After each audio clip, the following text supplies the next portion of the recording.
Hello and welcome back to our next installment in our discussion regarding self-compassion with Samantha. Thank you for joining us. Yeah.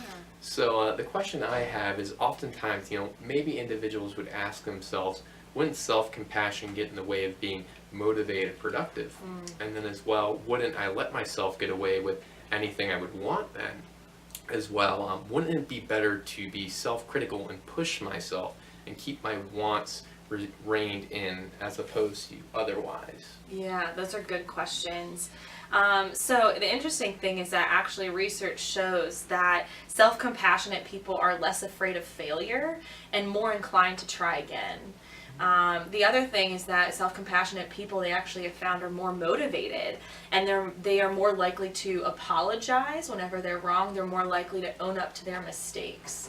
So self-compassion is actually really powerful.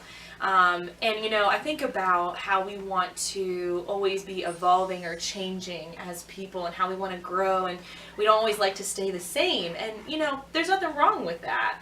But I think it's about how we go about doing that. So, like, a self-compassionate desire to change comes from a place of caring about yourself.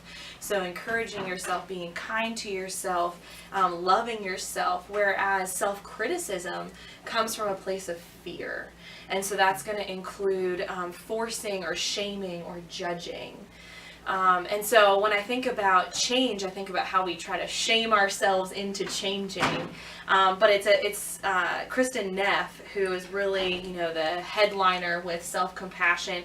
She talks about how shaming ourselves into change really backfires because we can't acknowledge the difficult truths about ourselves because we're so afraid of hating ourselves if we do.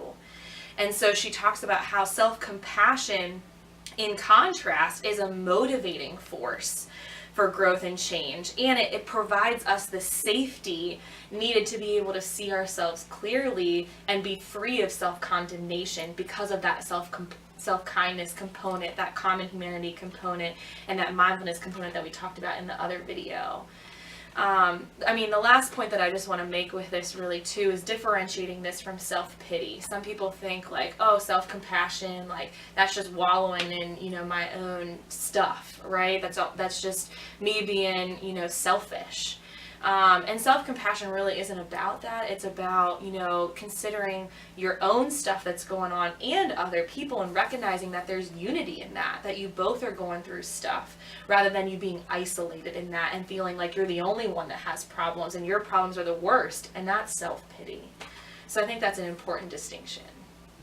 And thank you for making that distinction, because I think, for our viewers, this is very important information to come across, because we don't want to foster necessarily those negative opinions of themselves. And, hopefully our audience can definitely implement some of these tips for self-compassion. And I encourage you to join us for our next video as we dive a little bit deeper.